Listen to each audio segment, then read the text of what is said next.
Hey everybody, it's your boy, and I just thought I'd make a quick video on Andrew Tate because I think there's something that nobody else is talking about in regards to him, and it's not even anything about him as a person, his line of work necessarily, but more of a general overview, a general point to make about him. And it's something that nobody has said, and I'm surprised. Now, this isn't a personal attack on him. I have no real opinion of him. I am kind of sick of hearing about him. It's even affecting the lefty normies that I used to know. And look, let's just get one thing straight here. He's a pickup artist, at least as far as I can tell. He is trying to pass himself off after I think he was in martial arts. He did some mixed martial arts thing. I think he was a fighter, wasn't he, before all of this? He's trying to pass himself off as some kind of pickup artist who goes out there and tells men how to get laid, what women are like, what men are like, betas, simps, alphas, sigmas, that kind of stuff, right? And that's what he's trying to be. He's trying to transition into this kind of self-help guru thing. Now, this is nothing new, his particular approach. This is something that Roosh V and other PUAs did who became briefly famous. You get out there, you go on podcasts, or you go on YouTube or live stream, whatever it is that you want to do, you say something controversial as well as some general tips like go to the gym, wash yourself, brush your teeth, that kind of thing. But you always make sure that you're controversial, you have a particular look to yourself, and then you put that out into the world and wait for the SJWs to bite, because this is exactly how Roosh V and a lot of other PUAs became famous. They had their books and their self-help, then they had the controversial takes that they use to drive that message home and to bring in an audience. And that is my point. This is nothing new. People are reacting to Tate as if he's the newest, most evilest, misogynist on the block.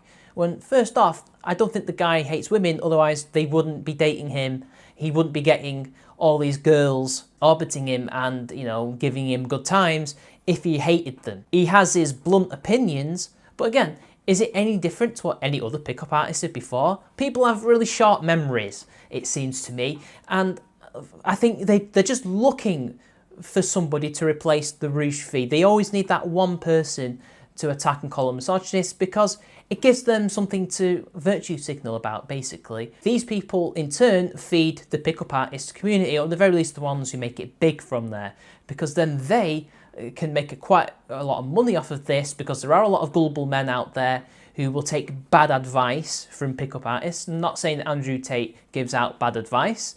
I don't know. But if he was one of those pickup artists, he'd be making bank right now. Jack Murphy is a prime example of that. The guy is nothing like what he tries to pass himself off to be, and his advice is terrible for men. And the thing is, banning him from Instagram, banning him from Facebook, banning him from any of these platforms is just going to make him more well known, and more people will go out and seek his content, seek his opinions, because of the Streisand effect. When really, the best thing to do with people like Andrew Tate is to just ignore them. Roosh V disappeared once people stopped paying attention to him. And I think he tried a few times to get back on this merry-go-round, the whole controversial pickup artist who tells men exactly what it is and triggers the libs. Yeah, and the best thing to do is ignore him. But of course, in this society that we live in this current political climate, where everybody gets triggered very easily, they can't ignore people like him because he represents what a white male is to them, at least a straight white male, the one who they fight against, the patriarchy. So they use him as a poster boy for all these negative, evil things. But really, that's all you can do about these people, is to just leave them alone. There's no point feeding this guy because he's just going to become more popular. Eventually his star will fade or it will burn out and he will return to the irrelevancy from whence he came, because there's only so much these guys can do, because they're really one-trick ponies. There's only so much you can do to trigger a feminist. There's only so much you can do to advise men on how to get women.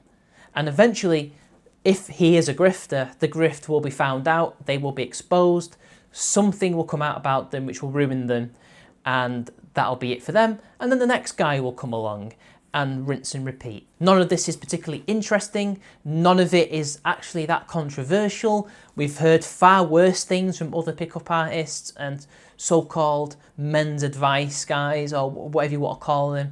I mean, Roosh V and his stuff about Iceland and Although, to be fair, the thing about rape was a troll. It was an attempt to get attention, you know, about how it should be legal in your property or something like that, whatever he said. All that stuff, it's all for attention. It's all a grift. Maybe Andrew Tate thinks he's helping men and wants men to succeed in their social lives, which is fair enough. But if it's a grift, he's playing the exact same playbook. But I don't know, this controversy just seems so pointless, so inane. And it's just the same old people getting triggered over and over again, and it's the same old types making money off of them. And as for those of us on the right looking for allies, don't bother with most pickup artists. You're not going to get anywhere with them because it's not politics they're interested in, it's just money and getting laid. Maybe there's a few out there that are worth talking to, but you're better off talking to MGTOWs or the men's rights movement if you want allies. Is some of this controversy manufactured? Possibly. Who knows? I don't know. It certainly feels like it came out of nowhere. How does this random guy who used to be in martial arts, I think, end up becoming this controversial figure online? It just doesn't seem to make a whole lot of sense. I think he's been on Twitch as well, debating people, or at least getting attention from, you know, Hassan, and when really there's no need to engage with this guy. But I don't know. I think I'll end it there. What do you guys think? Is it a manufactured controversy? Is it a natural controversy born from the left's inability to keep it calm and collected and ignore these people? Is he a genuine guy who wants to help men? Or is it just a grift like Roosh V and all the other pickup artists? Well, until next time, it's been your boy, and I'll see you all later.